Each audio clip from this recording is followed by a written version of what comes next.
The stagecoach rattled into Paso Robles, California on a scorching August afternoon in 1878, carrying a woman whose reputation had already preceded her arrival by 3 weeks, and a carefully worded telegram that had set the entire town buzzing with speculation. Temperance Walsh stepped down from the dusty coach, with the kind of grace that made men forget their manners and women clutch their handkerchiefs a little tighter, her copper-colored hair catching the sunlight like a promise of something too beautiful to last in this harsh landscape of rolling hills and dusty streets. She had come west as a mail-order bride, answering an advertisement placed by a rancher named Marcus Bennett, a man she had never met, but whose letters had painted pictures of a life she desperately wanted after losing everything she knew back in Boston. The cholera epidemic of 1876 had taken her parents and younger sister, leaving her alone in a city that suddenly felt as cold and unwelcoming as a tomb. Marcus Bennett's letters had offered warmth, stability, and a fresh start in California, where the land was supposedly fertile and the opportunities endless. What Temperance did not know, what no one had thought to mention in those carefully composed letters, was that Marcus Bennett had 2 sons who would be waiting at the station that afternoon. Both of them grown men with very different ideas about what their father's choice of bride meant for the family ranch and their own futures. Benjamin Barrett stood near the hitching post outside the general store, his hat pulled low against the afternoon sun, watching the stagecoach with an expression that revealed nothing of the churning in his gut. He was the younger of the 2 Bennett stepsons, though he carried the surname of his late father rather than his stepfather's name. At 26 years old, Benjamin had spent the last 8 years working the Bennett ranch alongside Marcus and his half-brother, learning every inch of the 3,000 acres that stretched from the edge of town into the oak-dotted hills beyond. He was a quiet man, the kind who measured his words as carefully as he measured fence posts, and in all those 8 years, Marcus had never once heard him raise his voice, not even when a spooked horse broke his arm or when cattle thieves made off with 20 head in the dead of night. His half-brother Blake Bennett stood on the opposite side of the street, leaning against the saloon entrance with the casual confidence of a man who had never questioned his place in the world. At 28, Blake was everything Benjamin was not, loud where Benjamin was quiet, impulsive where Benjamin was measured, quick to laugh and just as quick to anger. He had his father's dark hair and commanding presence, and he had spent most of his adult life assuming that one day the ranch would be his to run as he saw fit. The news that Marcus was bringing in a bride, a woman young enough to potentially bear children who might inherit instead of him, had ignited something ugly in Blake's chest that he had been nursing with whiskey for the better part of 3 weeks. Temperance noticed both men immediately, though she could not have said why her attention kept drifting to the quieter one near the general store. Something about the way he stood, solid and unhurried, made her feel less anxious about this entire impossible situation she had placed herself in. She smoothed her traveling dress, aware that she must look a mess after 3 days on various trains and coaches, and wished desperately that she had time to freshen up before meeting her intended husband. "Miss Walsh." A gravelly voice called out, and Temperance turned to see an older man approaching, silver-haired and barrel-chested, with a face weathered by years of California sun. This had to be Marcus Bennett. "Welcome to Paso Robles. I hope the journey was not too terrible, Mr. Bennett." Temperance extended her hand, which Marcus took with surprising gentleness. Up close, she could see that he was older than she had imagined, probably in his late 50s, with kind eyes that crinkled at the corners when he smiled. "The journey was long, but I am grateful to have arrived safely." "Let me introduce you to my boys," Marcus said, gesturing first to Blake, who had already started crossing the street with long, purposeful strides. "This is my son, Blake, my eldest." Blake swept his hat off with a flourish, revealing a handsome face that knew its own appeal. "Miss Walsh, it is a genuine pleasure to make your acquaintance. My father has told us so much about you." His voice carried across the street, drawing the attention of several townsfolk who had found reasons to linger nearby. "I hope you will allow me to help with your bags. A lady as lovely as yourself should not have to manage such burdens alone." Before Temperance could respond, Marcus turned toward the hitching post. "And this is Benjamin, my other son, though he kept his late father's name." Benjamin had already retrieved her trunk from the coach and was carrying it toward them with an ease that spoke of considerable strength, despite his lean build. He set it down carefully before tipping his hat to Temperance, his gray eyes meeting hers for just a moment before he looked away. "Madam," he said simply, his voice low and even. "Welcome." There was something in that single word, in the quiet sincerity of it, that made Temperance's breath catch unexpectedly. She found herself wanting him to say more, to look at her again with those steady gray eyes that seemed to see right through all the carefully constructed walls she had built around herself since losing her family. "Thank you," she managed, aware that both Marcus and Blake were watching the exchange with very different expressions on their faces. The ride out to the ranch took nearly an hour, with Temperance seated beside Marcus in the wagon while Blake and Benjamin rode alongside on horseback. The landscape was nothing like Boston, all golden hills dotted with dark oak trees, the air dry and scented with sage and dust. It was beautiful in a stark, unforgiving way that both frightened and exhilarated her. Blake kept up a steady stream of conversation during the ride, pointing out landmarks and telling stories about the ranch and the town with the easy charm of someone who had never met a silence he could not fill. He told her about the cattle business, about the neighboring ranches, about the social life in Paso Robles, which consisted mostly of church socials and barn dances, and the occasional traveling show that made its way through town. Benjamin said nothing, riding slightly behind the wagon, but Temperance found her gaze drifting back to him repeatedly. There was something compelling about his quietness, the way he seemed completely comfortable with silence while everyone else rushed to fill it. The Bennett ranch house was larger than Temperance had expected, a two-story structure with a wide porch that wrapped around three sides. Marcus helped her down from the wagon, his movements courteous and respectful. "I have prepared a room for you upstairs," he said. "I thought you might want some time to settle in before dinner. The wedding is planned for this Sunday at the church in town, but if you need more time to prepare, I am happy to wait. 4 days." She had 4 days before she would marry this kind, older man who was essentially a stranger. Temperance felt the weight of her decision settling over her like a heavy cloak, but she forced herself to smile. "Sunday will be fine, Mr. Bennett. Please call me Marcus," he said gently. "And if you have any doubts, Miss Walsh, if you find that this arrangement is not what you want, I will happily pay for your return passage to Boston. I want you to know that you are not trapped here." The unexpected kindness in his words made Temperance's eyes sting with tears she refused to shed. "That is very generous of you." Benjamin appeared beside them with her trunk, moving so quietly that Temperance startled slightly.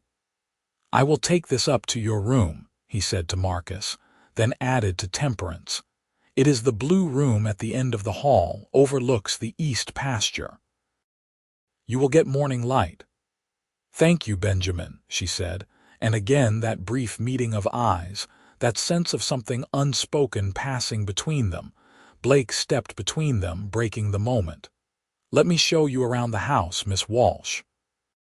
There is a lot to see, and I can tell you the history of the place." My father built most of it with his own hands after he married my mother. God rest her soul. The next 3 days passed in a blur of preparation and adjustment. Temperance spent her time learning the layout of the house, meeting the ranch hands who worked the property, and trying to imagine her life as mistress of this sprawling homestead. Marcus was unfailingly kind and patient, treating her more like a cherished daughter than a future wife, which should have eased her anxieties, but somehow made everything feel more complicated. Blake appointed himself her constant companion, appearing at her elbow whenever she stepped outside, offering to show her the cattle operation, the horse breeding program, the irrigation system Marcus had installed at great expense. He talked endlessly about his plans for the ranch's future, barely pausing for breath, and while Temperance appreciated his enthusiasm, she found herself growing weary of the relentless energy he brought to every interaction. When Father eventually steps back from running things, Blake told her as they walked through the south pasture on her second afternoon, I intend to double our cattle holdings. There is money to be made in beef, Miss Walsh, real money. We could be one of the most prosperous operations in San Luis Obispo County within 5 years if things are managed properly. You seem very confident, Temperance observed, stepping carefully around a patch of dry grass. A man has to be confident if he wants to succeed out here, Blake said, his voice rising with conviction. The West was not won by men who hesitated or doubted themselves. It was won by men who saw what they wanted and took it. Something about the way he said it, the intensity in his dark eyes when he looked at her, made Temperance uncomfortable. She changed the subject quickly. Where is Benjamin this afternoon? I have hardly seen him since I arrived. Blake's expression darkened momentarily before he forced a smile. Oh, Benjamin. He is probably off somewhere checking fence lines or counting cattle. That is what he does, the quiet, thankless work that no one notices. He is reliable, I will give him that, but he lacks vision. He is content to just maintain what exists rather than dreaming of what could be. Temperance said nothing, but she found herself disagreeing with Blake's assessment. There was something about Benjamin's steadiness that felt like strength rather than limitation, something about his careful attention to detail that spoke of genuine care rather than lack of ambition. That evening at dinner, she finally had a chance to observe both brothers together. The meal was a tense affair, with Marcus trying to maintain pleasant conversation while Blake dominated the discussion, and Benjamin ate in silence. Blake talked about a dispute with a neighboring rancher over water rights, his voice growing louder and more agitated as he recounted the argument. The man is a fool if he thinks he can just redirect the creek without consulting us, Blake insisted, slamming his hand on the table hard enough to rattle the dishes. I told him exactly what I thought of his proposal, did not mince words at all. Blake, Marcus said wearily, we have discussed this. Yelling at Henry Morrison will not resolve the situation. We need to work with him, not against him. Work with him. Blake's voice rose sharply. The man is trying to steal our water, Father. You are too soft, always trying to make peace when what we need is to show strength. Strength and bullying are not the same thing, Marcus replied. But Blake was already launching into another heated tirade about the injustices of the situation and the incompetence of the county officials, who should be handling such disputes. Temperance watched Benjamin during all of this, noticed how he kept his attention on his plate, how his jaw tightened slightly, but he said nothing. When Blake finally paused for breath, Benjamin spoke quietly. I rode over to Morrison's place this afternoon. Talked with him about the creek situation. Blake whipped around to stare at his brother. You did what? You had no right to interfere. I was handling it. You were making it worse, Benjamin said calmly, still not raising his voice despite Blake's obvious anger. "Morrison is willing to work with us on a schedule that shares the water fairly. He was only redirecting it because his cattle were dying. He thought we had plenty from the other sources. So you just went behind my back and made me look like a fool," Blake snapped. "I went and solved a problem," Benjamin corrected, finally looking up to meet his brother's furious gaze. "There is a difference." Marcus intervened before Blake could explode. "Benjamin did the right thing. Thank you, son. I appreciate you taking the initiative." Blake shoved back from the table, his face flushed with anger. "I have lost my appetite," he announced and stormed out, letting the door slam behind him with enough force to shake the windows. In the sudden silence that followed, Temperance found herself looking at Benjamin with new understanding. Here was a man who solved problems quietly, who did not need to raise his voice or make grand declarations to be effective. The contrast with his brother could not have been more stark. "I apologize for Blake," Marcus said tiredly. "He has a good heart, but he inherited his mother's temper. She was a passionate woman, and that passion served her well in many ways, but it also meant she struggled to control her emotions." "And Benjamin?" Temperance asked before she could stop herself. "Did he inherit his mother's temperament as well?" Marcus smiled, the first genuine smile she had seen from him all evening. "Benjamin is his mother's son in all the best ways. She was a gentle woman, kind and patient, strong in ways that had nothing to do with volume or force.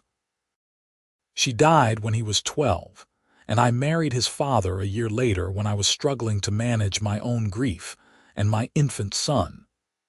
Benjamin's father taught him about quiet strength, about doing what needed doing without fanfare or expectation of praise." "He sounds like he was a good man," Temperance said softly. "He was the best man I ever knew," Benjamin said, startling her. She had not realized he was paying attention to their conversation. "He taught me that a man's character is not measured by how loud he can yell or how much attention he can draw, but by what he does when no one is watching, by how he treats people who can do nothing for him in return."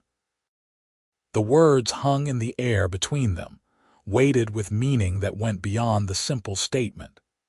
Temperance felt something shift in her chest, a recognition that she was seeing clearly for perhaps the first time since arriving in California.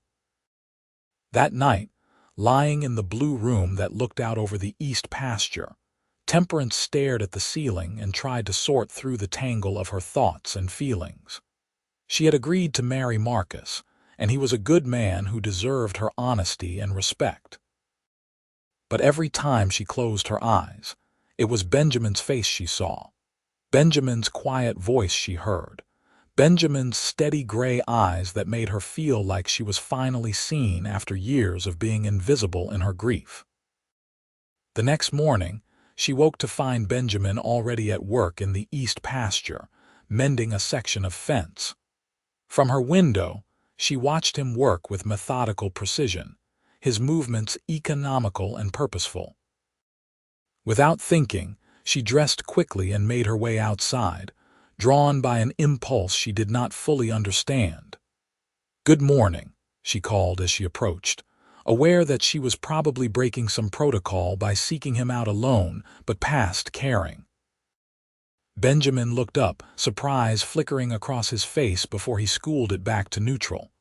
"Morning, Miss Walsh. You are up early."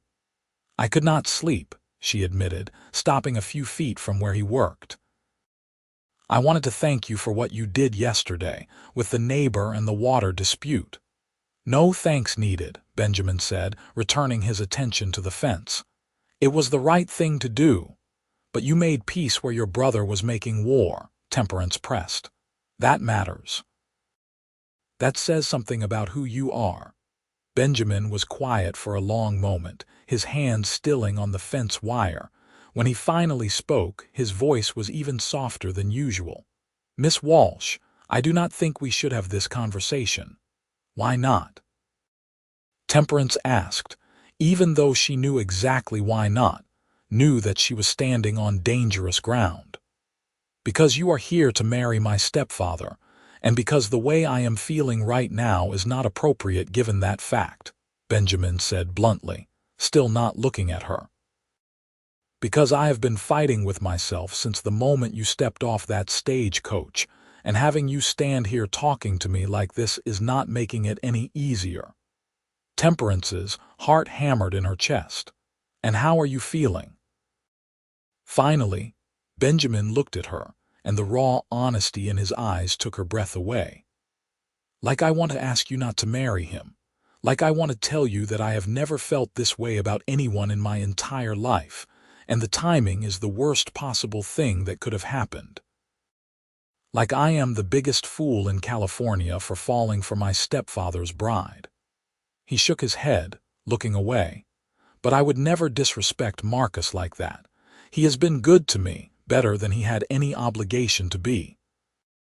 So I am going to finish this fence, and you are going to go back to the house, and tomorrow you are going to marry a good man who will treat you well. But what if I do not want to? The words came out as barely more than a whisper. Benjamin's hands gripped the fence post hard enough that his knuckles went white. Then you need to tell Marcus that before tomorrow, not because of me, but because he deserves honesty. But Miss Walsh, Temperance, you need to be sure. Life out here is hard, and I have nothing to offer you except work and uncertainty. Marcus can give you security, a established home, respect in the community. I am just a hired hand who happens to live in the house. You are more than that, Temperance said fiercely. I have seen that in 3 days. You are the kind of man who solves problems instead of creating them, who makes peace instead of war, who does what is right even when it would be easier not to. That is worth more than any amount of security. Before Benjamin could respond, Blake's voice rang out across the pasture. Miss Walsh, what are you doing out here? He was riding toward them at a gallop, his face already showing signs of anger. Temperance straightened her spine, suddenly certain of what she needed to do. I am talking with Benjamin Blake. Is there something wrong with that? Blake reined his horse in sharply, the animal dancing sideways in response to his rough handling. It is not proper for you to be out here alone with him. You are about to marry my father. You should show some respect for that. I am showing respect by being honest, Temperance said, her voice steady even though her heart was racing. Blake, I need to speak with your father right away. About what? Blake demanded, swinging down from his horse. About the wedding, Temperance said. About whether it should happen at all. Blake's face went dark with fury as understanding dawned. You cannot be serious. You have been here 3 days, and you are going to throw away a marriage to a prosperous rancher because of him. He pointed at Benjamin with something close to contempt. He is not even a real Bennett. He is just the son of a man my father felt sorry for, a charity case we took in. Blake, that is enough, Benjamin said, and though his voice remained low, there was steel in it now. Is it? Blake's voice rose to a shout. You have always been the golden boy, have you not? The quiet, perfect one who never does anything wrong. Father always taking your side, always praising your work. Well, you are not stealing this from me too. Stealing what, Blake? Benjamin asked quietly. The ranch is not yours yet, and neither is Miss Walsh. She has a right to choose her own path. My father brought her here for himself, not for you, Blake shouted. You have no right to interfere. You have no right to anything here. The words seemed to echo across the pasture, ugly and final. Temperance saw Benjamin flinch slightly, saw the way he absorbed the blow without retaliating. It made her angrier than anything Blake had said to her. I am the one interfering, Temperance said coldly. Your brother did nothing wrong. He has been nothing but respectful and appropriate since I arrived. But I will not marry your father under false pretenses, and I will not stand here and listen to you berate someone who has more integrity in his little finger than you display in your entire loud, bombastic presence." Blake stared at her in shock, clearly unused to being spoken to so directly. "You are making a mistake. Benjamin cannot offer you anything. He is not even really family." "He is more family than you deserve," Temperance shot back, then turned and walked toward the house, her legs shaking but her resolve firm. She found Marcus in his study, going over ledgers with the careful attention he gave to everything. He looked up when she knocked, and she saw immediately that he knew something was wrong. "Miss Walsh," he said, rising from his chair, "please come in. Sit down." Temperance entered but remained standing. "Marcus, I need to tell you something, and I need you to know that you have been nothing but kind to me. You are a good man, and you deserve complete honesty." Marcus studied her face for a long moment, then sighed. "This is about Benjamin, is it not?" Temperance felt her cheeks flush, but she did not look away. "How did you know?" "I am old, not blind," Marcus said with a sad smile. "I saw the way you looked at each other that first day. I think I knew even then that I had made a terrible mistake in timing, in assuming that I could simply arrange a marriage the way one arranges a business transaction." "I am so sorry," Temperance said, tears finally spilling over. "I wanted this to work. I came here ready to be a good wife to you, to build a life here. But I cannot marry you when I have these feelings for your son. It would not be fair to either of us." Marcus was quiet for a long time, staring out the window toward the pastures. When he finally spoke, his voice was heavy with resignation and, surprisingly, a touch of humor. "You know, I should have seen this coming. Benjamin is so much like his father, and I always knew that women found that quiet strength attractive. His mother certainly did." He turned back to Temperance. "I am disappointed, I will not lie about that, but I am also relieved in a way. I have been lonely since my wife died, and I thought bringing in a bride would solve that loneliness. But you cannot manufacture connection or feeling. It is either there or it is not. What will you do?" Temperance asked. "First, I am going to release you from our agreement," Marcus said firmly. "Consider yourself a free woman, Miss Walsh. Second, I am going to have a conversation with my son, my stepson, whatever the label means anymore. Benjamin is a good man, probably a better man than I have any right to call family. If he cares for you, and I believe he does, then he deserves a chance to see where that might lead." "And Blake?" Temperance asked hesitantly. Marcus's expression hardened. "Blake is going to have to accept that the world does not revolve around his wants and expectations. That boy, and yes, I know he is a grown man, but sometimes he acts like a spoiled child, needs to learn that volume does not equal correctness, that anger is not the same as strength. Maybe this will finally teach him that lesson." "He is not going to take this well," Temperance warned. "No, he is not," Marcus agreed. "But that is Blake's problem to solve, not yours or Benjamin's or mine. He has been coddled too long because of his mother's death, allowed to throw tantrums when things do not go his way. It stops now." The conversation was interrupted by shouting from outside. Both Marcus and Temperance rushed to the window to see Blake and Benjamin in the yard, Blake's face contorted with rage as he yelled something at his brother. Benjamin stood with his arms at his sides, his posture relaxed but ready, saying nothing while Blake continued his tirade. Marcus strode out of the study with Temperance following. They reached the yard just as Blake shoved Benjamin hard in the chest. Benjamin took a step back to keep his balance but made no move to retaliate. "You think you can just take whatever you want?" Blake shouted. "You have been undermining me since the day you got here, making me look bad playing the hero." "I have never done anything to undermine you," Benjamin said calmly. "Your actions are your own, Blake." Stop being so reasonable all the time, Blake roared, shoving him again. Fight back. Yell at me. Show some emotion instead of being this perfect, controlled statue. That is enough, Blake, Marcus said sharply, stepping between his sons. Step away from your brother. He is not my brother, Blake snarled. He is just some kid you took pity on. And now he is trying to steal what should be mine. What exactly should be yours? Marcus demanded. Temperance. She is a human being with her own agency, not property to be inherited or claimed. The ranch. I am still alive and running it, and when I die, you will inherit half regardless of what happens here. Benjamin has worked this land as hard as you have. He deserves his share. But he is not your blood, Blake insisted, his voice cracking with desperation now. I am your son, your real son. Something shifted in Marcus's expression, a sadness that went bone deep. Blake, I love you.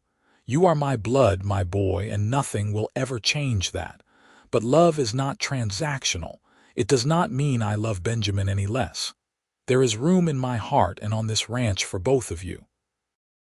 But only if you can accept that the world does not owe you anything just because of who your parents were.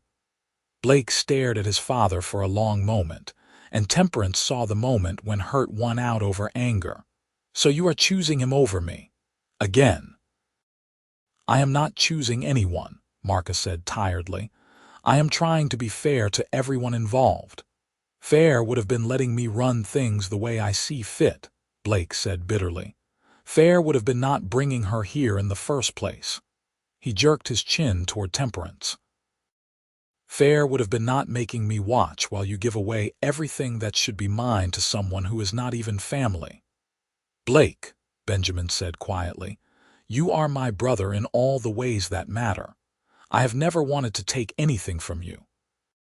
Well, you did anyway, Blake said, and there was genuine pain in his voice now beneath the anger. You took Father's respect. You took the ranch hand's loyalty, and now you are taking his bride. So congratulations, Benjamin, you win. You get everything while I get to watch and try not to be too loud about my disappointment. He turned and walked away, not toward the house but toward the stables.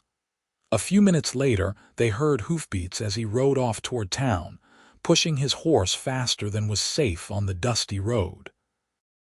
Should someone go after him? Temperance asked quietly. No, Marcus said heavily. Let him cool off. He will drink too much at the saloon, complain to whoever will listen, and come home when he is ready. It is what he always does. He turned to Benjamin. We need to talk, son. Benjamin nodded, his expression carefully neutral, but Temperance could see the tension in his shoulders. Yes, sir. Miss Walsh has informed me that she does not wish to marry me, Marcus said bluntly. She has also indicated that her feelings toward you are the primary reason for that decision. I need to know if those feelings are reciprocated. Benjamin's gaze flicked to Temperance, then back to Marcus. Yes, sir, they are, but I never acted on them. I never would have while she was promised to you.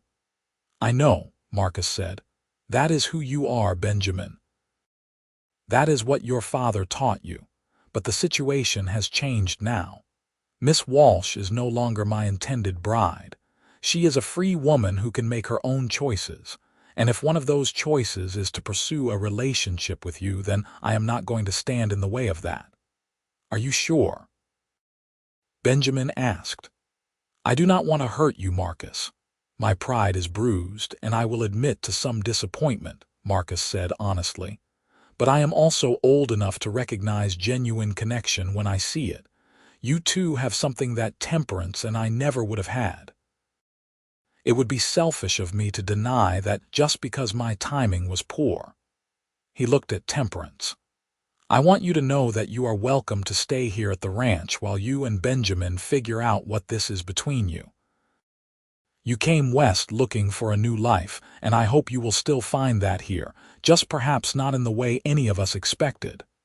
Thank you, Temperance said, her voice thick with emotion. That is more generous than I deserve. It is exactly what you deserve, Marcus corrected gently. Now, if you two will excuse me, I have paperwork to attend to and plans to cancel. The wedding is obviously off, and I need to send word to the church and to the few people I invited. He walked back to the house, leaving Temperance and Benjamin alone in the yard. For a long moment, neither of them spoke. Then Benjamin said, "So I guess we should talk about what happens now." "I suppose we should," Temperance agreed, suddenly feeling shy in a way she had not been earlier. "Though I am not entirely sure what to say, everything has happened so quickly." "We could start slowly," Benjamin suggested. "Get to know each other properly without you being promised to someone else. There is no rush." "That sounds wise," Temperance said. "Though I have to admit I have never felt less patient in my life." The corner of Benjamin's mouth lifted in something that might have been a smile. "Well, maybe we can compromise. Take things at a reasonable pace but not pretend that we do not feel what we feel." "I like that idea," Temperance said. "Can I ask you something?" "Anything." "Why do you never raise your voice? Even when Blake was shoving you, even when he said those terrible things, you stayed completely calm. How do you do that?" Benjamin considered the question carefully, as he seemed to consider everything. "My father taught me that anger is like a wildfire. Once you let it start burning, it consumes everything in its path, including you. He said that a man who cannot control his temper cannot control anything else in his life. So he taught me to take that moment, that breath, before I react. To think about whether raising my voice will solve the problem or just make it worse." "And in your experience," Temperance prompted. "It almost always makes things worse," Benjamin said simply. "Blake yells and people stop listening. They just wait for him to finish so they can leave. But when I speak quietly, people lean in. They pay attention because they have to work to hear me. It is more effective. It is also more attractive," Temperance said before she could stop herself, then felt her cheeks heat with embarrassment.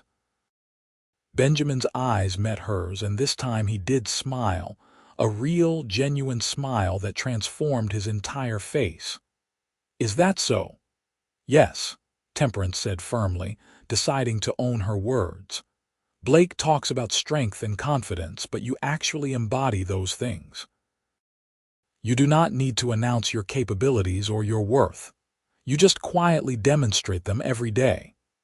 "Temperance," Benjamin said, and the way he said her name, soft and careful like something precious, made her heart stutter in her chest. "I need you to know that if we do this, if we pursue whatever this is between us, it will not be easy.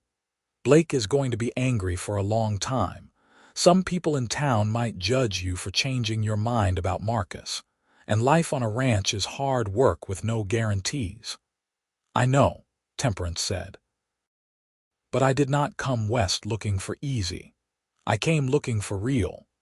And this, what I feel when I am near you, is the most real thing I have experienced since my family died." They stood there in the dusty yard, the California sun beating down on them, and Temperance felt like she was finally, truly seeing the path her life was meant to take. It was not the path she had planned when she left Boston, but it was better than anything she could have imagined. Over the next few weeks, Temperance and Benjamin did exactly what he had suggested, taking things slowly while not pretending that their feelings did not exist. They spent their days working side by side, with Temperance learning the rhythms of ranch life and Benjamin teaching her everything from how to tend the kitchen garden to how to recognize when a cow was about to calve. He was a patient teacher, never condescending or impatient when she struggled with new skills, always ready with quiet encouragement and gentle corrections. In the evenings, they would sit on the porch after dinner, talking about everything and nothing.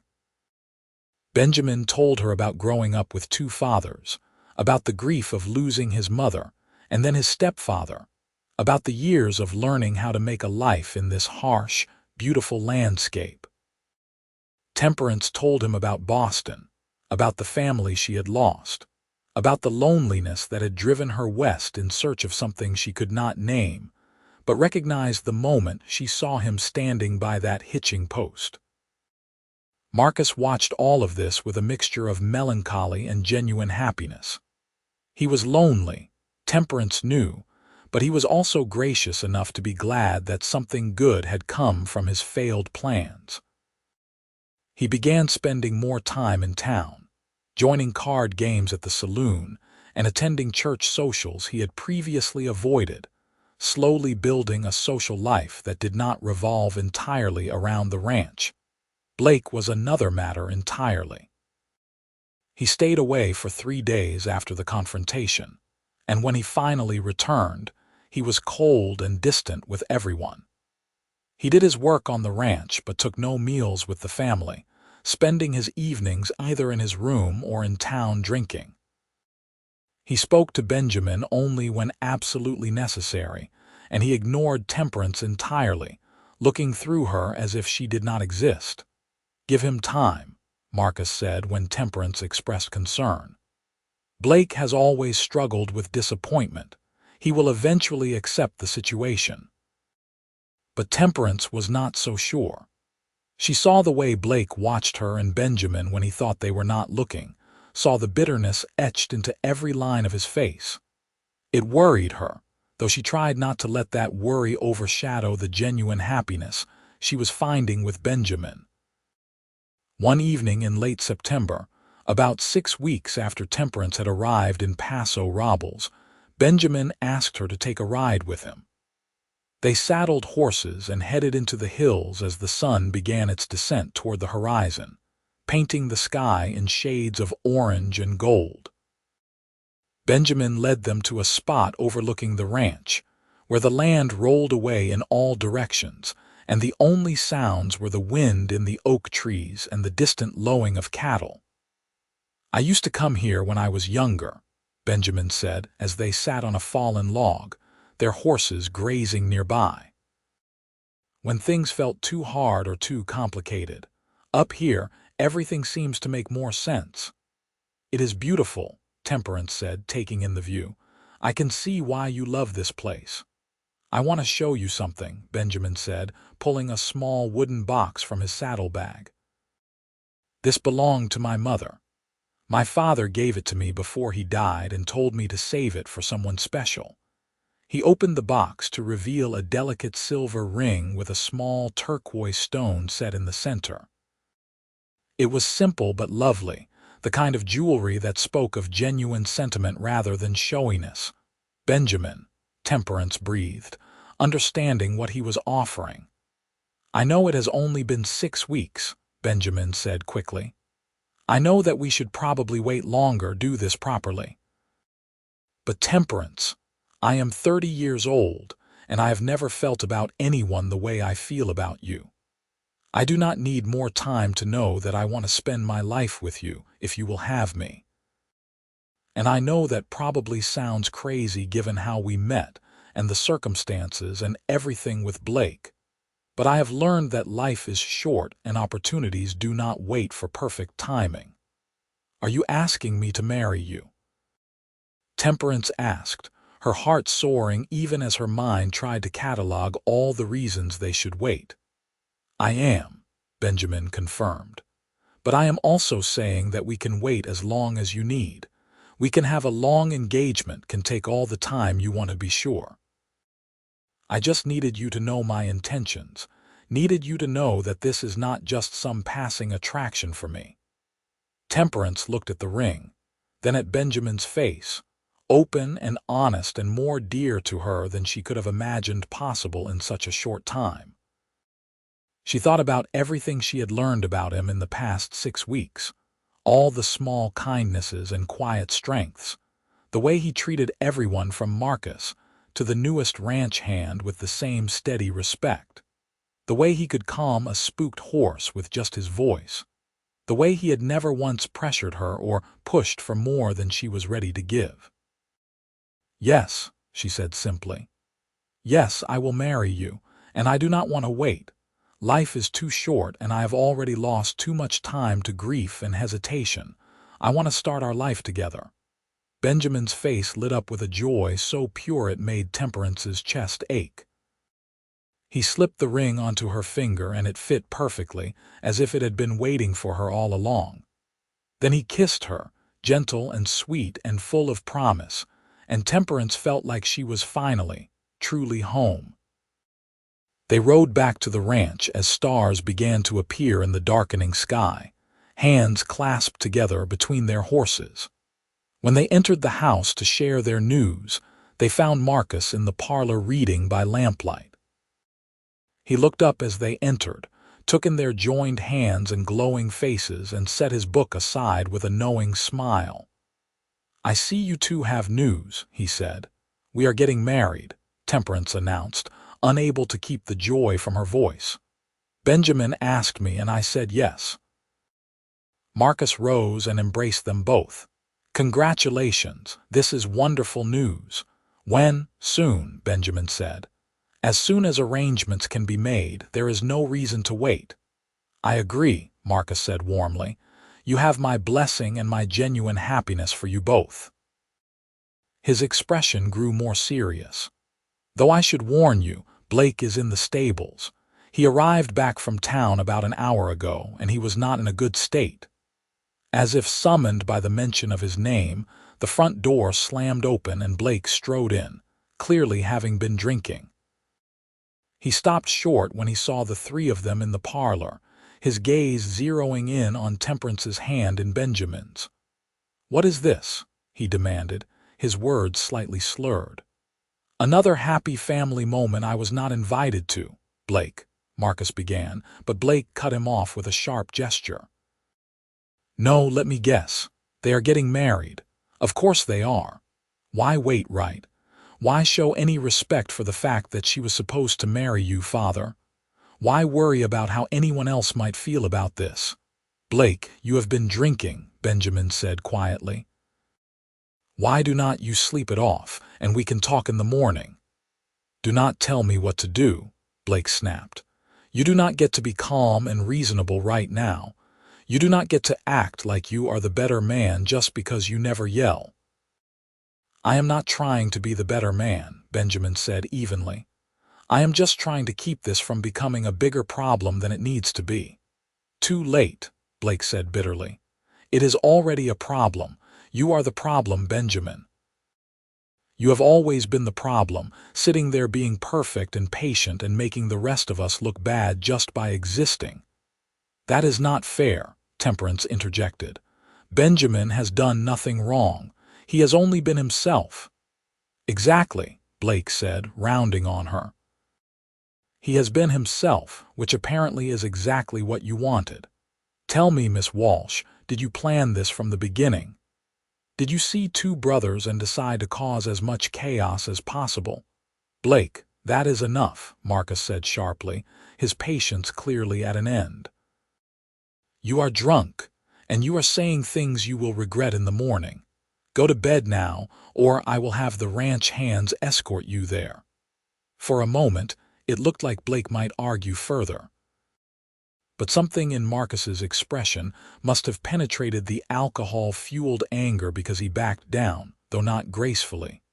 "Fine, I will go, but do not expect me to celebrate this mockery of a wedding. I will have no part of it." He stumbled out, leaving heavy silence in his wake. Temperance felt shaken by the confrontation, by the depth of Blake's bitterness. "Maybe we should wait," she said quietly. "Give him more time to adjust." "No," Benjamin said firmly. "We are not putting our lives on hold because Blake cannot handle his emotions. He is a grown man, and he needs to deal with his disappointment like one. We will get married when we planned, and Blake will either accept it or he will not. But that is his choice, not ours." Marcus nodded his agreement. "Benjamin is right. You two have done nothing wrong. You fell in love, and you deserve to be happy. Blake will come around eventually, or he will not, but either way, his feelings do not get to dictate your future." The wedding was planned for 3 weeks later. giving enough time for Temperance to make a simple dress and for word to spread through the small community. To Temperance's surprise and delight, the women of Paso Robles rallied around her, bringing fabric and offering help with sewing, sharing recipes and advice about married life. Whatever judgment they might have held about the unusual circumstances seemed to be outweighed by genuine goodwill. The pastor, who had been scheduled to perform the original ceremony between Temperance and Marcus, agreed to officiate this one instead, though he did raise an eyebrow at the situation. "The Lord works in mysterious ways," was all he said when Benjamin and Temperance came to discuss the details. Blake remained distant throughout the preparations, though he at least stopped the overt hostility. He did his work on the ranch and stayed out of everyone's way, which was perhaps the best they could hope for under the circumstances. Temperance tried several times to talk to him, to apologize if her actions had caused him pain, but he refused to engage, walking away whenever she approached. "Let him be," Benjamin advised. "Blake has always had to process things in his own time and his own way. Pushing him will only make it worse." The day of the wedding dawned clear and warm, one of those perfect California October mornings that made Temperance understand why people spoke of this place as if it were paradise. She dressed in the simple blue dress that the women had helped her make, styled her hair in a loose bun with a few copper curls framing her face, and looked at herself in the mirror of the blue room where this whole journey had begun. She was 24 years old, about to marry a man she had known for less than 3 months, in a place that was still foreign and sometimes frightening to her. By all logic, this should terrify her. Instead, she felt nothing but certainty and joy. The ceremony was held at the small white church in town, with what seemed like half of Paso Robles in attendance. Marcus walked Temperance down the aisle, and the symbolism was not lost on anyone. He was giving her away to his stepson, blessing a union that should have been strange and uncomfortable, but somehow felt absolutely right. Benjamin waited at the altar in his best suit, his gray eyes never leaving Temperance's face as she approached. When Marcus placed her hand in Benjamin's, he whispered something to both of them that made Benjamin smile and Temperance's eyes fill with happy tears. The ceremony itself was simple and brief, with traditional vows that nevertheless felt weighted with unique meaning given their circumstances. When the pastor pronounced them husband and wife and Benjamin kissed her for the first time as her husband, the church erupted in applause and cheers. The reception was held back at the ranch, with long tables set up in the yard and more food than seemed possible for such a small community to produce. There was music and dancing, and Temperance found herself passed from partner to partner, as various ranchers and townspeople claimed dances and offered congratulations. But it was the dance with Benjamin that mattered, the moment when he took her in his arms and led her around the makeshift dance floor with surprising grace. "Happy?" he asked softly, his breath warm against her ear. "Happier than I knew was possible," Temperance answered honestly. "You?" "So happy I am afraid I am going to wake up and find out this was all a dream," Benjamin admitted. "You are the best thing that has ever happened to me, Temperance Barrett." "Barrett," she repeated, testing out her new name. "I like the sound of that." They danced until the sun set and the lanterns were lit, until the party began to wind down and guests started making their way home. Marcus had discreetly prepared the guest house at the edge of the property for the newlyweds, giving them privacy while also keeping them close to the ranch. It was a small but comfortable space, and someone had filled it with wildflowers and left a bottle of wine on the table. As they stood in the doorway of their new home together, Benjamin turned to Temperance with an expression of such tender devotion that it took her breath away. "I know our story did not start in the conventional way," he said. "And I know there are still challenges ahead with Blake and with learning to build a life together. But I promise you, Temperance, I will spend every day trying to be worthy of the choice you made, of the faith you had in me." "You are already worthy," Temperance said, reaching up to cup his face with her hand. "You have been worthy since the moment you quietly picked up my trunk and welcomed me without expectation or demand. You showed me what real strength looks like, what real character means. And I will spend every day being grateful that I was brave enough to follow my heart instead of my plans." They spent their wedding night learning each other, discovering the joy and comfort of physical intimacy grounded in genuine love and respect. And when Temperance woke the next morning in Benjamin's arms, sunlight streaming through the windows of the guest house, she felt like she had finally, truly arrived at the destination she had been seeking when she left Boston all those months ago. The next few months passed in a blur of happiness and adjustment. Temperance thrived in her role as Benjamin's wife, learning the ins and outs of ranch management, and finding that she had a natural talent for the business side of operations. Marcus, recognizing her abilities, began teaching her the bookkeeping and gave her increasing responsibility for managing supplies and negotiating with buyers. Benjamin and Temperance settled into an easy partnership, both in work and in life. They moved from the guest house into a section of the main house that Marcus had renovated for them, creating a private suite that gave them independence while keeping them part of the family operation. The physical intimacy between them only deepened the emotional connection they had built, and Temperance found herself falling more in love with her quiet, steady husband every single day. Blake remained a complicated presence.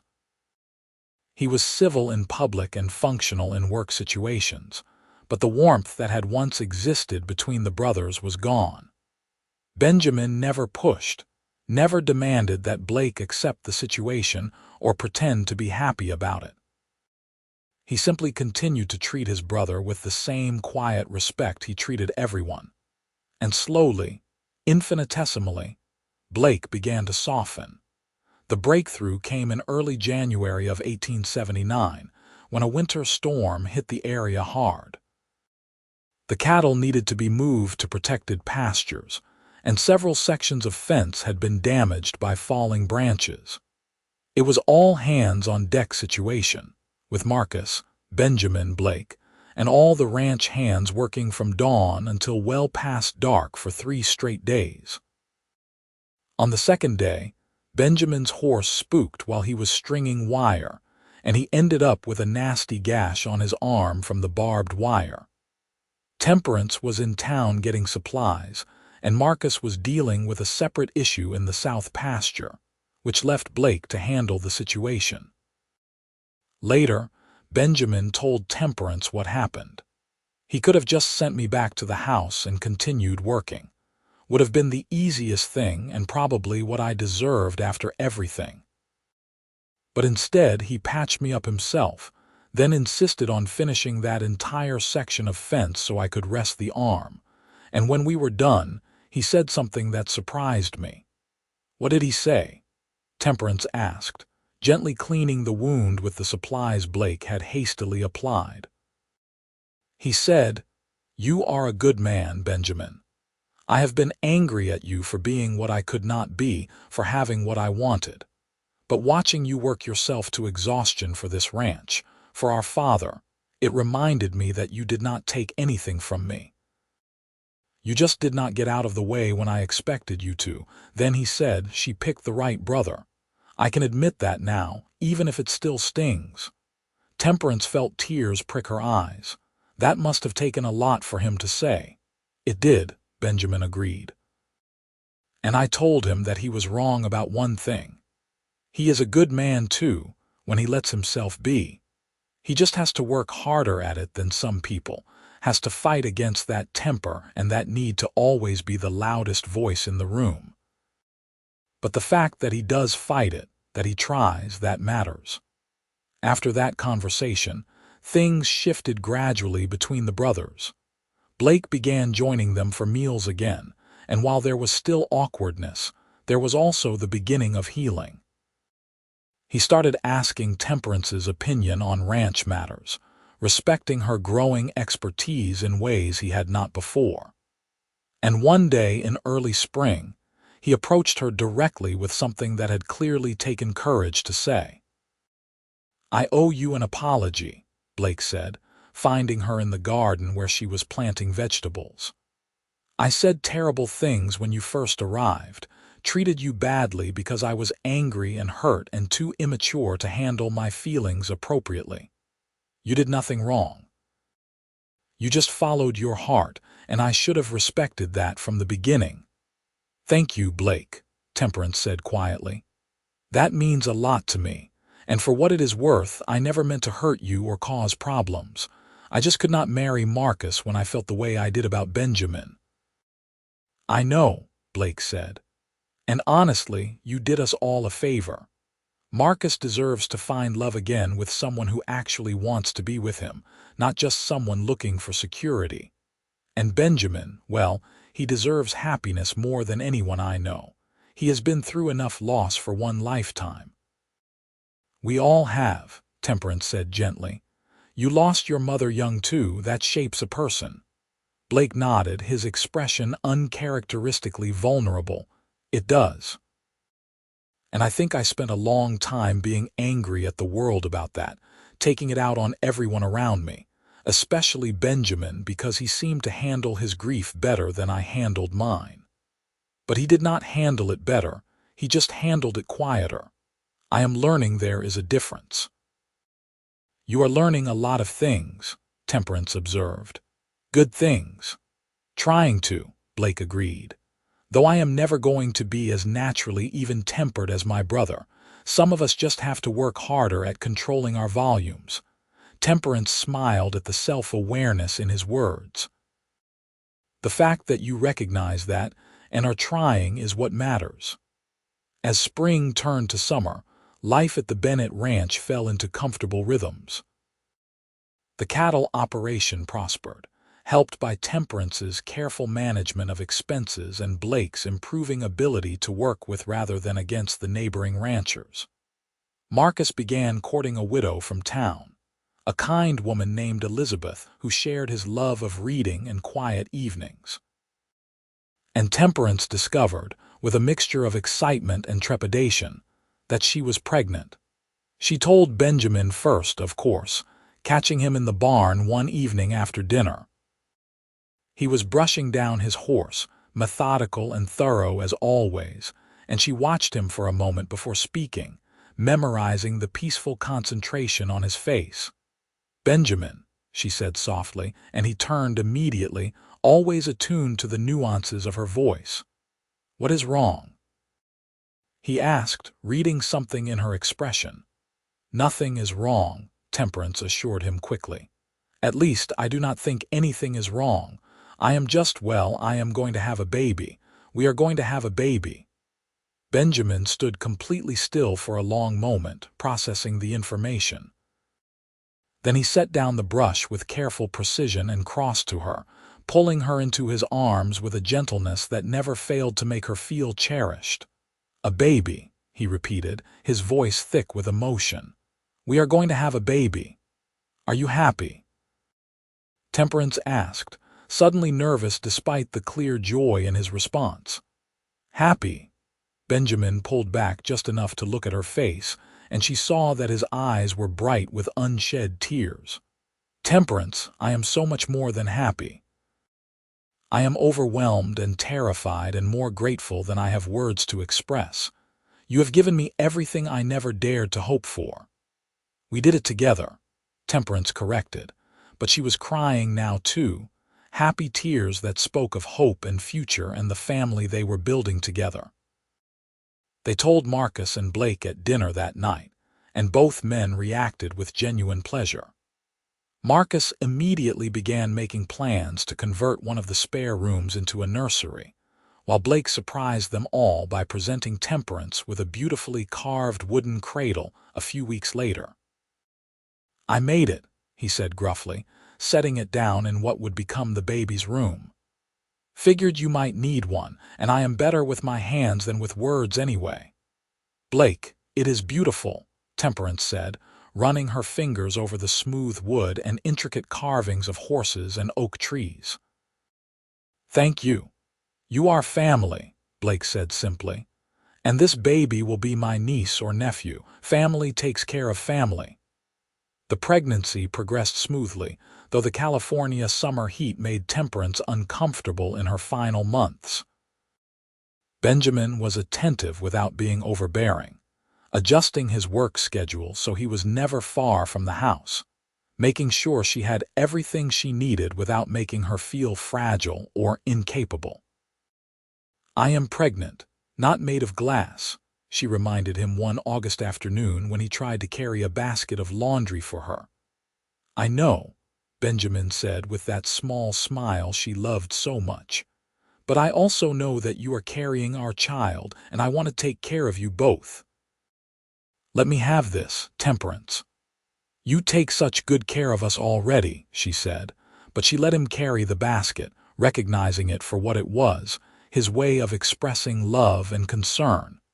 Their son was born on a cool September morning, exactly 1 year after their wedding. The birth was attended by the town doctor and 2 of the ranch wives who had become good friends to Temperance over the past months. Benjamin paced the hallway outside their room, Marcus and Blake keeping him company and trying to distract him from his obvious anxiety. When the doctor finally emerged to tell him that he had a healthy son and that Temperance had come through the birth well, Benjamin nearly collapsed with relief. He entered the room to find Temperance propped up in bed, tired but radiant, holding a small bundle wrapped in the blanket Marcus's late wife had made years ago. "Come meet your son," Temperance said softly, and Benjamin approached with the kind of reverent care usually reserved for holy things. The baby was tiny, red-faced and perfect, with a shock of dark hair and a surprisingly strong grip when his little fingers wrapped around Benjamin's calloused one. "He is beautiful," Benjamin whispered. "You are both so beautiful." "What should we name him?" Temperance asked. "We talked about it, but I want you to make the final decision." Benjamin thought for a moment, looking down at his son's scrunched-up face. "David," he said finally, "after my father. David Barrett." "David," Temperance repeated, testing the name. "It is perfect." In the days and weeks that followed, the household adjusted to the presence of a new baby. David was a relatively easy child, though he had inherited his father's tendency to be quietly observant. He watched everything with serious gray eyes, and when he finally started smiling at around 6 weeks, it was Benjamin's face that earned the first genuine grin.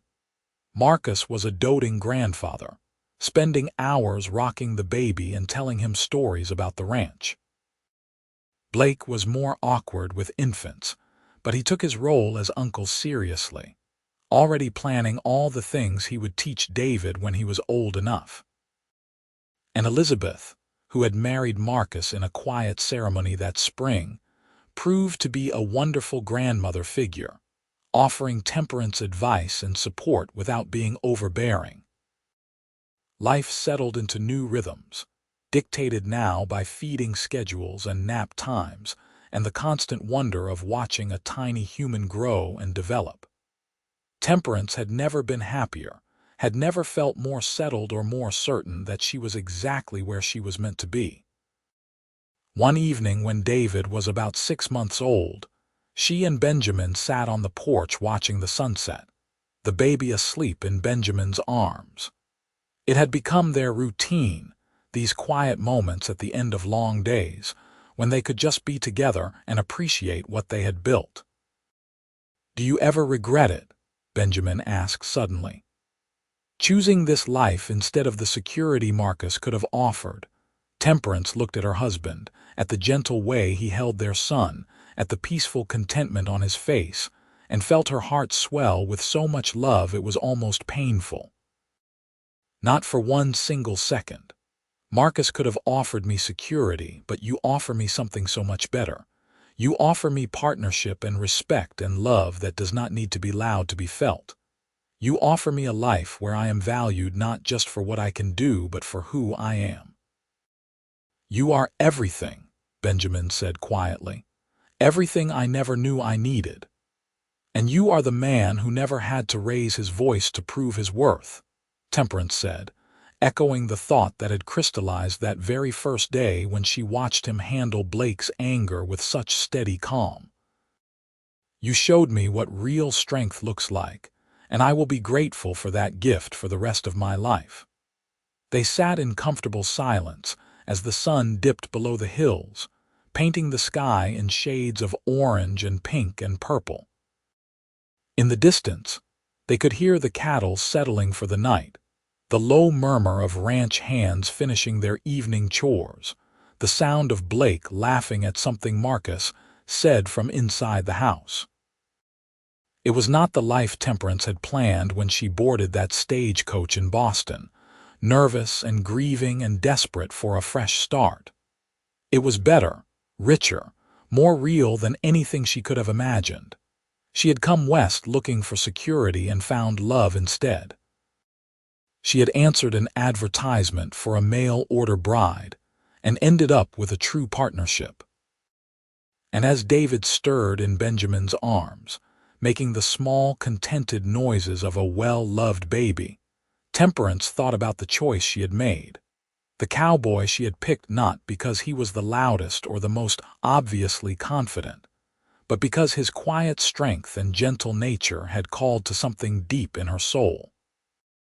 She had picked the brother who never raised his voice, and in doing so, she had found her home, her heart, her happily ever after in the wild, beautiful landscape of California. The years that followed brought their share of challenges, as all lives do.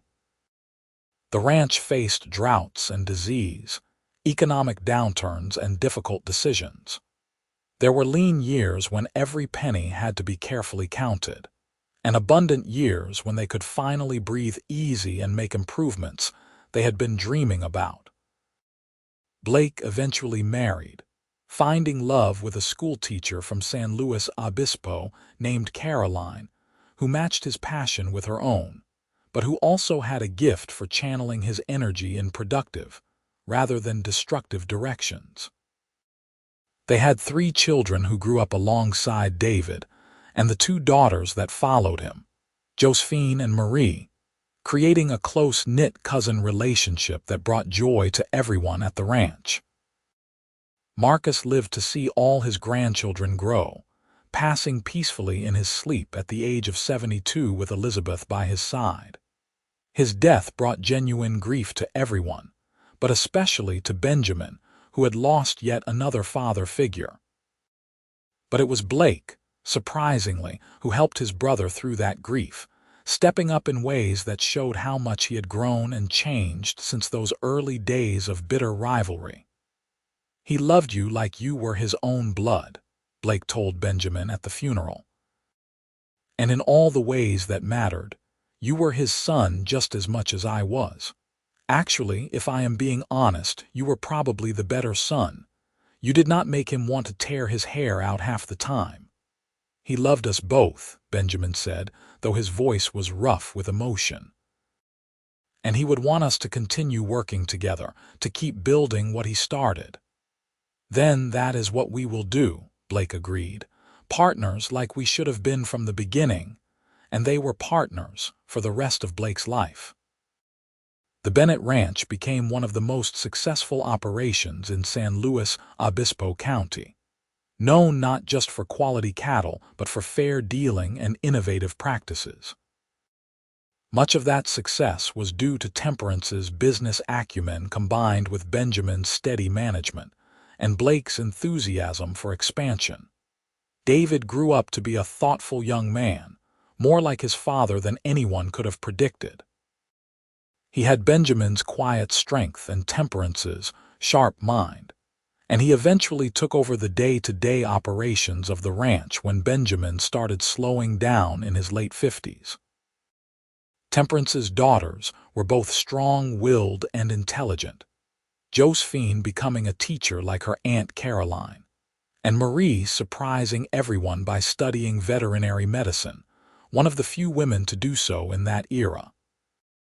Both married well and remained close to the ranch, bringing their own children to visit frequently. As Benjamin and Temperance grew older together, their love only deepened. They were the couple that everyone in Paso Robles pointed to as an example of what marriage could be when it was built on genuine respect and affection. Young women asked Temperance for advice, and she always told them the same thing. Look for the man who does not need to be loud to be strong, who shows his character in small daily actions rather than grand gestures, who makes you feel safe not because he is controlling but because he is steady. On their 30th wedding anniversary, Benjamin took Temperance back to the spot in the hills where he had proposed, the place that overlooked the ranch and offered views in all directions. They were both graying now, their faces lined with the years of hard work and California sun, but their hands still fit together perfectly. 30 years, Benjamin said, looking out over the land that had been their life's work. Sometimes it feels like yesterday that you stepped off that stagecoach. Sometimes it feels like you have been here forever. Both can be true, Temperance said, leaning against his shoulder. The best moments in life are the ones that feel both fleeting and eternal. Do you remember what you said that first morning when you found me fixing fence? Benjamin asked. I said a lot of things that morning, Temperance laughed. Most of them probably foolish and forward. You said you came west looking for real, Benjamin reminded her. And I think about that a lot, about how brave you were to recognize what was real and to reach for it even though it was not what you had planned. You made it easy to be brave, Temperance said. You were real from the very first moment. No pretense, no performance, just genuine character and quiet strength. How could I not fall in love with that? I still do not raise my voice much, Benjamin said with a small smile. Even after all these years, David jokes that he has never heard me yell. And that is one of the many reasons our son turned out so well, Temperance said. He learned from watching you that a man does not need to be loud to be heard, does not need to dominate to lead. You taught him, and our daughters and our grandchildren, what real strength looks like. They sat in comfortable silence, watching the sun begin its descent, just as they had done thousands of times over the past 30 years. Below them, the ranch spread out in all directions, a testament to hard work and careful stewardship. They could see the main house where David and his wife now lived with their children, the expanded stables that held their breeding stock, the fields that had been cleared and irrigated over decades of patient effort. I love you, Benjamin said quietly, as he had said countless times over the years. But it never got old, never lost its power to make Temperance's heart flutter just a little. I love you too, she replied, as she always did. Thank you for being the man who never needed to raise his voice, who showed me what real strength and real love look like. Thank you for giving me this life. Thank you for choosing me, Benjamin said, for seeing past the obvious choice to the right one, for taking a chance on the quiet brother. As the sun set over Paso Robles, California, painting the sky in the glorious colors that had marked so many of their evenings together, Benjamin and Temperance sat hand in hand, grateful for the life they had built, the family they had raised, and the love that had sustained them through 3 decades of partnership. Years later, when Temperance was an old woman surrounded by children and grandchildren and even great-grandchildren, she would tell the story of how she came west as a mail-order bride and ended up choosing a different groom entirely. She would talk about the 2 brothers who both wanted to marry her, and how she picked the one who never raised his voice, who showed his strength in quiet actions rather than loud declarations. And the younger women would listen, wide-eyed, and ask her how she knew, how she was certain she was making the right choice. And Temperance would smile and say that sometimes you do not know with your head, you know with your heart. Sometimes the right choice is not the obvious one or the easy one, but the one that makes you feel most truly yourself. She would tell them about Benjamin's steady gray eyes, about the way he carried her trunk without fanfare, about how he solved problems instead of creating them, about how his quiet strength was more compelling than any amount of loud confidence could ever be. She would tell them that in all their years of marriage, through countless challenges and disagreements and moments of stress, she had never once heard him raise his voice in anger, had never once felt anything but respected and cherished. And then she would tell them the most important part, that choosing Benjamin was not about him being perfect, because no person is perfect. It was about him being real, being genuine, being exactly who he presented himself to be from that very first day. It was about recognizing that quiet strength is still strength, that gentle men can also be strong men, that love does not need to be loud to be profound. Benjamin lived to be 78 years old, passing away peacefully in his sleep with Temperance beside him, just as they had slept beside each other for more than 50 years. His funeral brought people from all over the county, ranch hands who had worked for him decades ago, neighbors whose lives he had touched with his quiet kindness, children and grandchildren who had learned from his example. Blake, who had passed a few years earlier, was remembered alongside his brother, and people spoke of how the two Bennett boys had ultimately forged a partnership that became the foundation for one of the most successful and respected ranches in California. But it was Benjamin that most people focused on, Benjamin whose quiet leadership and gentle strength had shaped not just a ranch but an entire community. Temperance lived another 5 years after Benjamin's death, surrounded by family and filled with gratitude for the life she had lived.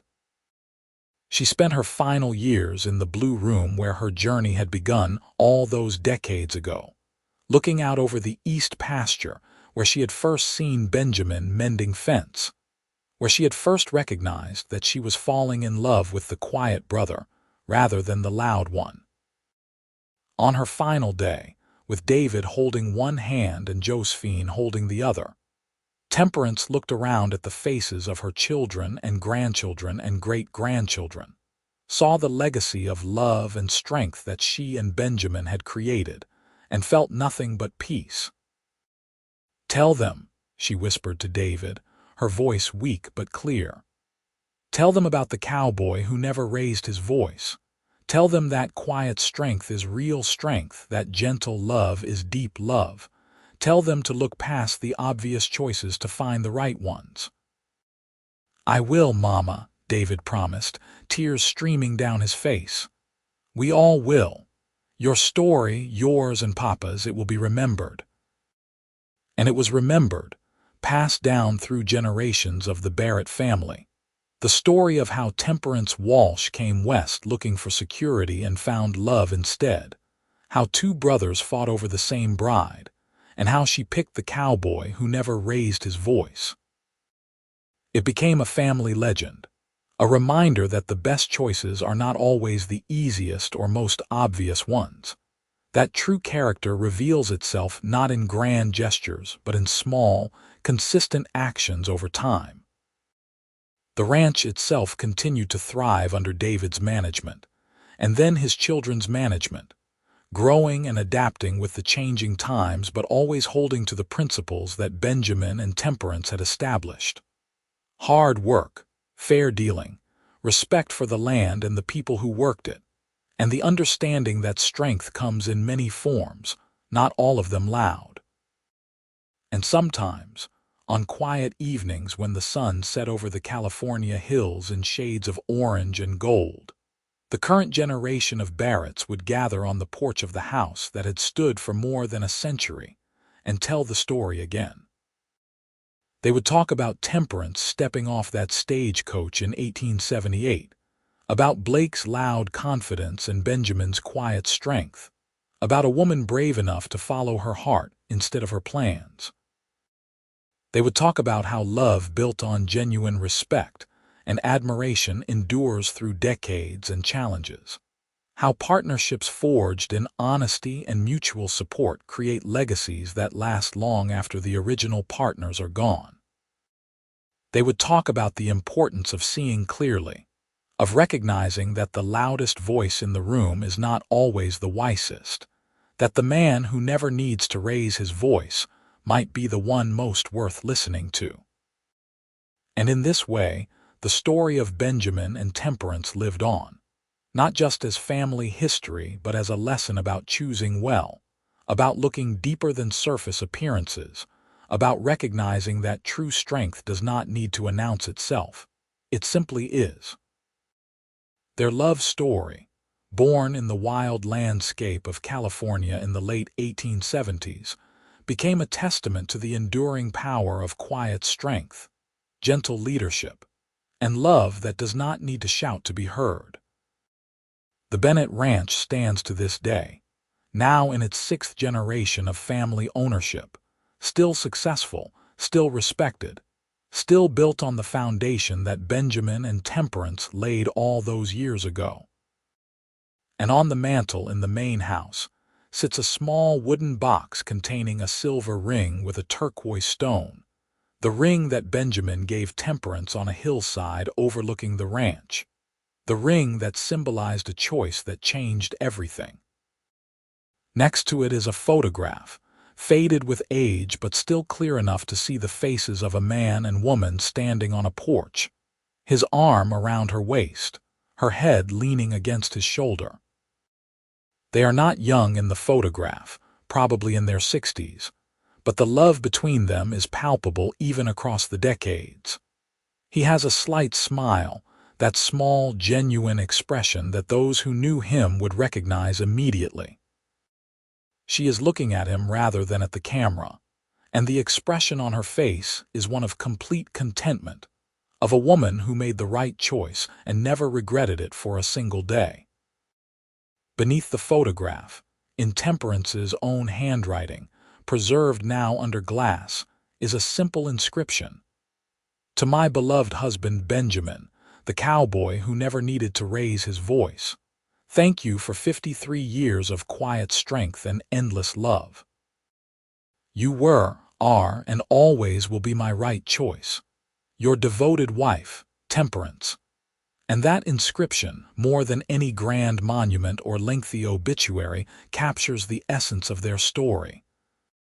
It speaks to the simple truth that the best love stories are not always the most dramatic or the most conventional, but the ones built on genuine recognition of character, on appreciation for qualities that endure long after initial attraction fades, on the daily choice to honor and cherish and respect the person you have committed yourself to.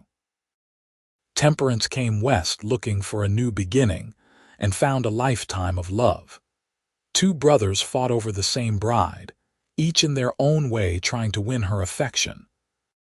But in the end, she picked the cowboy who never raised his voice, who showed her through countless small actions what real strength looked like, who loved her with a quiet intensity that never wavered from the day they met until the day he died. And in making that choice, in following her heart instead of her plans, in recognizing that the right man was not the obvious one, Temperance Walsh Barrett created a legacy that would endure for generations. A love story that would be told and retold, a reminder that sometimes the best gifts come in the quietest packages, and that true strength does not need to announce itself to be real, powerful, and worthy of choosing.